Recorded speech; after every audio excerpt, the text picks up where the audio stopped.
नमस्ते भारत। आप सभी लोगों के बीच में एक बार फिर से मैं उपस्थित हो गई हूं बड़ी ब्रेकिंग न्यूज लेकर के। तो सबसे पहले मेरा वही निवेदन कि प्लीज आप सब लोग इस वीडियो को लाइक कीजिएगा, अंत तक देखिएगा, शेयर कीजिएगा और साथ के साथ मेरे यानी आपके अपने चैनल ममता पैन्यूली काले उवाच को सब्सक्राइब करते हुए बेल आइकन को प्लीज जरूर हिट कर दीजिएगा, ताकि जब भी मैं लाइव आऊं, कोई रील या वीडियो अपलोड करूं तो उसकी नोटिफिकेशन आप सभी लोगों को तुरंत मिल जाए। आप लोगों से एक रिक्वेस्ट है कि मैं सिर्फ वीडियोस ही नहीं करती हूं, लाइव भी करती हूं चैनल पर, तो प्लीज लाइव भी आप लोग देखा कीजिए और रील्स को भी देखा कीजिए।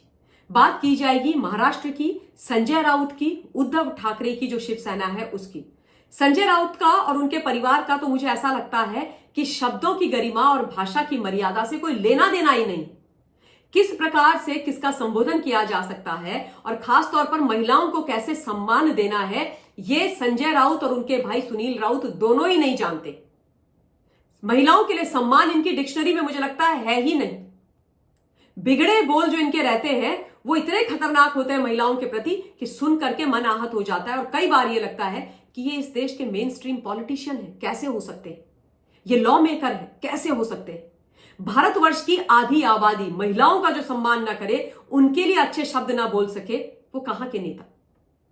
और उद्धव ठाकरे जी की जो शिवसेना है, उनका जो पक्ष है, वहां से तो नेताओं ने कसम खा रखी है महिलाओं की बेइज्जती करने की। अभी कुछ टाइम पहले जो अरविंद सावंत है, एमपी हैं, उन्होंने जो शाइना एनसी है उनके बारे में बड़ी अभद्र टिप्पणी कर दी, उनको इंपोर्टेड माल बोल दिया। अब इसमें संजय राउत के भाई जो सुनील राउत हैं, जो विक्रोली से चुनाव लड़ रहे हैं, वो कैसे पीछे रह लेते। उन्होंने तो और खतरनाक, भद्दा, गंदा, शर्मनाक, अश्लील ओछा बयान दे डाला। और जो उन्होंने बयान दिया है वो दिया है एक महिला प्रत्याशी जो है विक्रोली से ही, सुवर्णा कर्जे, उनके बारे में। अपने कुछ लोगों को वो संबोधित कर रहे हैं हाथ में माइक लेकर के, संजय राउत के छोटे भाई सुनील राउत, और बोल रहे हैं कि ये भाड़े के टट्टू लेकर के औरत अपने साथ घूमती रहती है, 2-4 लोग, इसके साथ तो कोई है ही नहीं, भाड़े के टट्टू लेकर के घूमती रहती है। इनको किसी को चुनाव लड़वाना था तो इस बकरी को पकड़ के लेके आ गए, ये बकरी पकड़ के लेके आ गए और इसको बलि का बकरा बना दिया।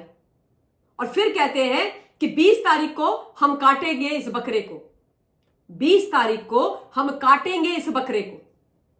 और लोग ताली बजा रहे हैं, हंस रहे हैं। सोचिए आप, ये अपनी एक महिला जो आपकी प्रतिद्वंदी है राजनीतिक तौर पर, उसके बारे में बात कर रहे हैं।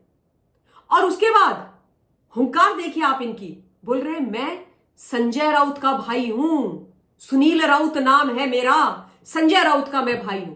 महिलाओं की बेइज्जती करके, एक महिला के बारे में यह बोल करके कि वो बकरी है, उसको हम 20 तारीख को काटेंगे। आप बहुत बड़े पुरुष हो गए, महापुरुष हो गए। ये पूछना चाहिए इन लोगों से, ये कैसी शब्दावली, कैसी सोच है भाई।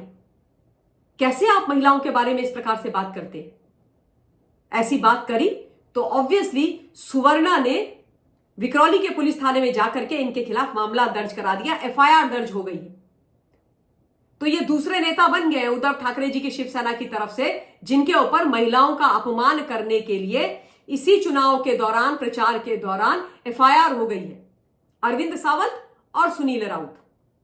मैं आपको याद दिलाऊं क्या कुछ चीजें संजय राउत की, कि किस प्रकार से उन्होंने कंगना रनौत के बारे में अभद्र टिप्पणी करी थी। एक ऐसा शब्द बोला था जो मुझे बोलते हुए भी बहुत खराब लगता है, हराम। आप आगे का आपको याद है। और जब वो घिरे उस मामले में, जब पूरे देश और विदेश के अंदर से उनके ऊपर प्रश्न चिन्ह लगाए गए, उनको इस बारे में निंदा झेलनी पड़ी, तो सफाई देने के लिए आए। और जो सफाई दी वो और भी वाहियात। बोले कि मेरा उस शब्द से जो मतलब था ना, वो था कि Kangana is a naughty girl, Kangana naughty लड़की है। नॉटी गर्ल से आपका क्या मतलब है? क्या नॉटीनेस कंगना ने आपके साथ कर दी? क्या नॉटीनेस कंगना ने आपको दिखा दी? किस बात पे आप उसको नॉटी बोल रहे हो? किस हक से आप उसको नॉटी बोल रहे हो?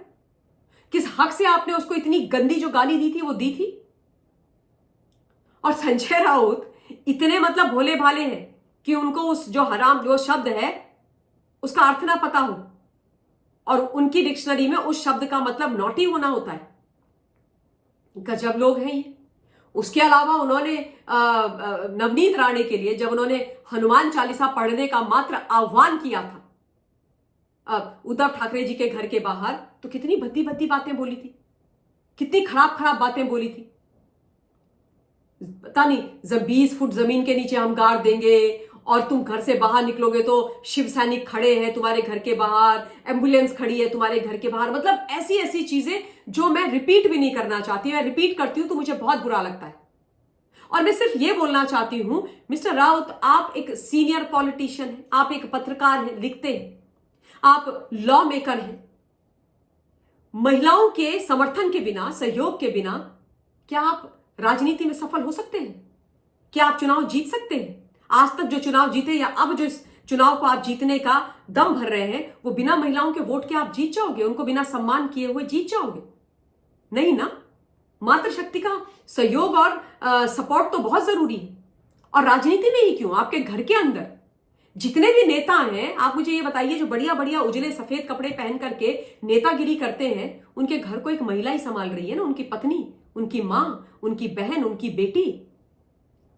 तो फिर बाहर आके आप किसी भी महिला के बारे में इस प्रकार की शब्दावली का प्रयोग क्यों करते हैं? मैं लगातार बोलती रही हूं, स्त्री पुरुष नहीं, शब्दों की गरिमा हर एक को रखनी चाहिए। चुनाव आएंगे, चुनाव जाएंगे, सरकार बनेगी, सरकार जाएंगी, लेकिन इस प्रकार से ऐसे घटिया शब्दों का प्रयोग करके क्यों अपना भी मतलब अपमान करवा के भद्द पिटवानी है और मातृशक्ति का भी अपमान करना है? ये बात मुझे आज तक समझ में नहीं आई। कैसे आप ये शब्द बोल भी सकते हो? आप राजनीतिक तौर पर उनको बोलिए, आपके ओपोनेंट है वो, आपके विरोध में चुनाव लड़ रही है, बोलिए। आपको जितना भी आपको पॉलिटिकली आप डिसएग्री करते हैं, आप बोलिए, आप बोलिए। पर हम 20 तारीख को काटेंगे, बकरा है, ये सारी चीजें कितनी अशोभनीय है, कितनी खराब है। माना कि राजनीति जो है ना पुरुषों का फील्ड है, मेल डोमिनेटेड है, but that does not mean कि एक महिला वहां पर आकर के अपना दम नहीं भर सकती। इस देश की जो राष्ट्रपति है, महामहिम है, वो भी एक महिला है। ये वो देश है जो कहता है यत्र नार्यस्तु पूज्यन्ते रमन्ते तत्र देवता, नारी तु नारायणी। और सिर्फ बोलते नहीं है, हम इस बात को मानते हैं, इसको प्रैक्टिस करते हैं अपने जीवन में। तो वहां पर कुछ नेता इस प्रकार की बात कैसे कर लेते हैं, वो मेरे समझ में नहीं आता है। और मुझे तो कदापि सुन करके, सोच करके ये बातें अच्छा नहीं लगता है। तो एफआईआर हो गई है संजय राउत के भाई पर। I am sure he must be very proud of that. उनको बड़ा गर्व हो रहा होगा, उनको लग रहा होगा अरे हम तो नेता बन गए। एक महिला की बेइज्जती करने के लिए, उसके लिए अपमानजनक शब्द बोलने के लिए हमारे ऊपर यदि एफआईआर होती है तो होए। देखते हैं आगे वो क्या बोलते हैं, इस पर आगे उनकी क्या टिप्पणी आती है। लेकिन यह विषय मुझे आप लोगों के बीच में अवश्य रखना था। आप लोग अपना पॉइंट ऑफ व्यू जरूर भेजिएगा। और इस वक्त इस वीडियो के लिए मैं अपनी वाणी को विराम दे रही हूं। फिर से आप लोगों के बीच में उपस्थित होंगी। Till then take care of yourself. जय हिंद, वंदे मातरम।